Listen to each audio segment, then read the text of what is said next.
C'est très grave quand un homme ne sait pas se servir de son ego pour se défendre face au comportement inacceptable d'une femme. En tant qu'homme, aucune femme ne va respecter ton autorité, parce que cela est un signe de faiblesse et de naïveté.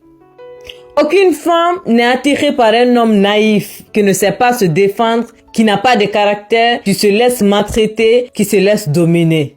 Et c'est les mêmes hommes qui sont susceptibles d'être trompés par les femmes. Parce qu'ils ne savent pas imposer le respect, ils ont soif de la connexion des femmes pour exister, et quand les sentiments sont présents, ils perdent toute leur masculinité. Nous avons tous ce besoin fondamental de connexion humaine et d'intimité. Cela ne veut pas dire que tu dois retenir une personne qui ne respecte pas tes sentiments, qui n'apprécie pas ta présence, qui te montre des comportements toxiques et inacceptables. Juste parce que tu ressens ce besoin d'avoir de l'accompagner, ou parce que cela te donne la dopamine ou la satisfaction que tu cherches. Ça, c'est se mettre dans une situation toxique qui deviendra beaucoup plus toxique. Un homme doit apprendre à se servir de son ego pour se défendre. Ton ego sert à quelque chose.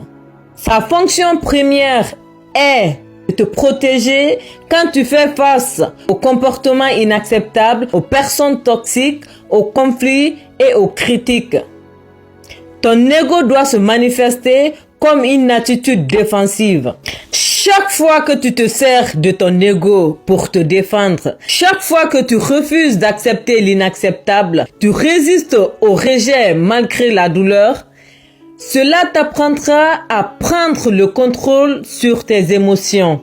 C'est une situation inconfortable, mais tu as besoin de passer par là pour développer des compétences comme l'intelligence émotionnelle, la résilience émotionnelle, la confiance en soi, l'estime de soi, la force mentale, la discipline et la sagesse. Toutes ces compétences s'apprennent à partir de l'expérience. C'est un petit travail sur le long terme. Ça va demander du temps, de la patience. Tu vas faire face à la solitude, ressentir un vide en toi.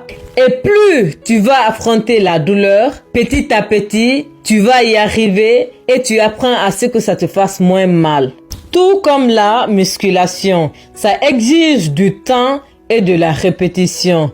Plus tu as le courage d'affronter la douleur, plus tu vas t'y habituer et moins ça te fera mal.